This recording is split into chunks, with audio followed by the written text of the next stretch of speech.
స్వేచ్ఛాజీవి. ఒక దేశంలోని ఒక గ్రామంలో ఇద్దరు అభాగ్యులుండేవారు. వారిద్దరూ జీవితంలో పెద్దగా దెబ్బతిన్నారు. వారికి ఇతరుల నుంచి సహాయం ఏమీ లభించలేదు.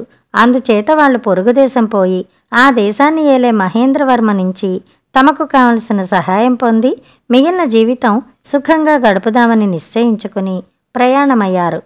దారిలో వారికి మరొక మనిషి తగిలాడు. ఆ మనిషి కూడా గొప్ప స్థితిలో లేనప్పటికీ నిర్విచారంగా ఉన్నట్టు కనబడ్డాడు. అతనిలో ఏదో సంతృప్తి కూడా ఉంది. మీ ప్రయాణం ఎక్కడిదాకా అని మూడోవాడు మిగిలిన వాళ్లను అడిగాడు. మా ఇద్దరి జీవితాలు చితికిపోయాయి. విధి మా పట్ల చిన్నచూపు చూసింది. అందుచేత మేము మహేంద్రవర్మ మహారాజు వద్ద సహాయం పొంది మళ్ళీ సుఖజీవనం గడుపుదామనుకుంటున్నాం. ఆయన మహాదాత, ఎవరేది కోరినా ఇస్తాడు. మా కోరికలు తీర్చటం ఆయనకొక లెక్కలోది కాదు అన్నారు వాళ్ళు తన ప్రయాణం గురించి అడిగితే మూడోవాడు, నాకు ఇల్లు వాకిలి లేవు, నేను పేదవాణ్ణే, అయితే నేనెవరిని ఏదీ యాచించను. నన్ను భగవంతుడు కనిపెట్టే ఉంటాడు. నా అర్హత కూడా ఆయనకు తెలుసు. భగవంతుడు ఇవ్వనిది ఇవ్వలేనిది మానవ మాత్రలు ఇస్తారా? నేను నమ్మను. అందుచేత నా భారం ఆ దేవుడికే వదిలి నిర్విచారంగా దేశ సంచారం చేస్తున్నాను అన్నాడు. కాలక్రమాన ముగ్గురు మహేంద్రవర్మ ఏలే నగరం చేరి ఆ రాత్రికి ఒక పాడుపడిన ఇంట బస చేశారు. ఆ రాత్రి చాలా పొద్దుపోయిన దాకా అది ఇది మాట్లాడుకుంటుండగా వాళ్ళుంటున్న ఇంటికేసి మహేంద్రవర్మే స్వయంగా మారువేషంలో తిరుగుతూ వచ్చాడు. ఇంటిలో జరుగుతున్న సంభాషణ ఆయన చెవిన పడింది. మహేంద్రవర్మ ఆ ఇంటిని గుర్తుంచుకుని మర్నాడు తన సభకు ఆ ముగ్గురు మనుషులను పిలిపించి వేరువేరుగా ఒక్కొక్కరిని, నువ్వు పరదేశీయుడిలాగా కనిపిస్తున్నావు, నీ కోరిక ఏమిటి అని అడిగాడు. మహారాజా, మేము ఒకప్పుడు ఘనంగా బతికిన వాళ్ళం. ఎంతో సంపద ఉండి కూడా అంతా హరించిపోయింది. ఆస్తి ఉండగానే నాకు జ్ఞానోదయం కలిగినట్టయితే ఏ వర్తకమో చేసుకుని సుఖంగా జీవించి ఉండేవాణ్ణి. ఇప్పుడైనా తమ వంటి దాతలు 10,000 బంగారు కాసులు దానం ఇచ్చినట్టయితే తిరిగి ఘనంగా బతకగలుగుతాను అన్నాడు ఒకడు. రెండోవాడు ఇలా అన్నాడు, మహారాజా, కొంతకాలం క్రితం నేను రంభలాంటి కన్యను పెళ్లాడి ఆమెతో కొంతకాలం స్వర్గసుఖాలు అనుభవించి నా అంత అదృష్టవంతుడు ప్రపంచంలో మరొకడు లేడనుకున్నాను. అకస్మాత్తుగా నా భార్య పోయింది. వెంటనే నాకు మతిపోయినట్టయింది. ఉన్న ఊరిని అయిన వాళ్లను విడిచిపెట్టి దేశ సంచారం మొదలుపెట్టాను. నేను తిరిగి మామూలుగా జీవించాలంటే నా మొదటి భార్యను మరిపించే అందగత్తె అయిన కన్య లభ్యం కావాలి. తమరు నాకొక చక్కని కన్యను దానం చేశారంటే సుఖంగా జీవించగలుగుతాను. మహేంద్రవర్మ మూడోవాడికేసి తిరిగి, నీ కోరిక ఏమిటి అని అడిగాడు. మహారాజా, కోరికలు ప్రతి మనిషికి ఉంటాయి. వాటిని తీర్చాలో తీర్చరాదో నిర్ణయించేది మనుషులు కాదు, ఈశ్వరుడు. నేను స్వతంత్రుణ్ణి, ఎవరిని ఏదీ యాచించను, ఎవరికీ రుణపడి ఉండను అన్నాడు. మహేంద్రవర్మకు ఈ మాటలు విని చాలా ఆగ్రహం వచ్చింది. ఆయన దానాలకు ప్రసిద్ధి పొందినవాడు.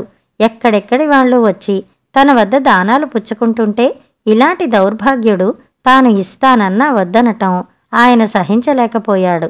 ఆయన మొదటివాడికి 2 సంచుల నిండా బంగారము, రెండోవాడికి ఒక సౌందర్యవతి అయిన కన్యను ఇచ్చి, ఇక మీరు ముగ్గురు వచ్చిన దారినే వెళ్ళిపోండి అన్నాడు.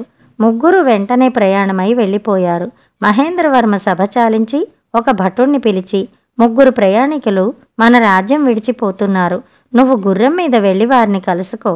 ఒకడి వద్ద 2 సంచులున్నాయి, మరొకడి వెంట ఒక ఆడది ఉంటుంది. వారిద్దరినీ వదిలేసి ఒంటరిగా వెళ్లే మూడోవాడి తల నరికి పట్టుకురా అని ఆజ్ఞాపించాడు. ఈ లోపల రాజు దగ్గర బంగారం పుచ్చుకున్నవాడు సంచులు బరువనిపించి కొంచెంసేపు పట్టుకోమని మూడోవాడికిచ్చాడు. ఆ సమయంలో రాజభటుడు గుర్రం మీద వచ్చి వాడి వద్ద ఏమీ లేకపోవటం చూసి వాడి తల నరికి తీసుకుపోయి రాజుకు చూపాడు. మహేంద్రవర్మ ఆ తల చూసి నిర్ఘాంతపోయి, నేను నరకమన్నది వీడి తల కాదు, పొరపాటు చేశావు. మళ్ళీ వెళ్ళి ఆడది వెంట ఉన్నవాణ్ణి వదిలేసి రెండోవాడి తల నరుక్కురా అని భటుణ్ణి మళ్లీ పంపాడు.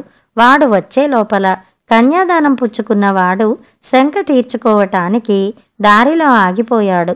వాడి వెంట ఉన్న కన్య మూడోవాడితో పాటు ముందుకు నడిచి వెళ్ళింది. కొంతసేపు అయ్యాక వెనకపడిన వాడు తిరిగి నడక సాగించాడు. ఆ సమయంలో రాజు పంపిన భటుడు వచ్చి ఒంటరిగా నడుస్తున్న రెండోవాడి తల నరికి తీసుకుపోయి రాజుకు చూపాడు. తన రెండో ప్రయత్నం కూడా విఫలమైంది. తన మీద ఆధారపడిన ఇద్దరూ తన మూలంగానే చచ్చారు. స్వతంత్రుణ్ణని చెప్పుకున్న వాడికి ధనము కన్య కూడా దొరికాయి.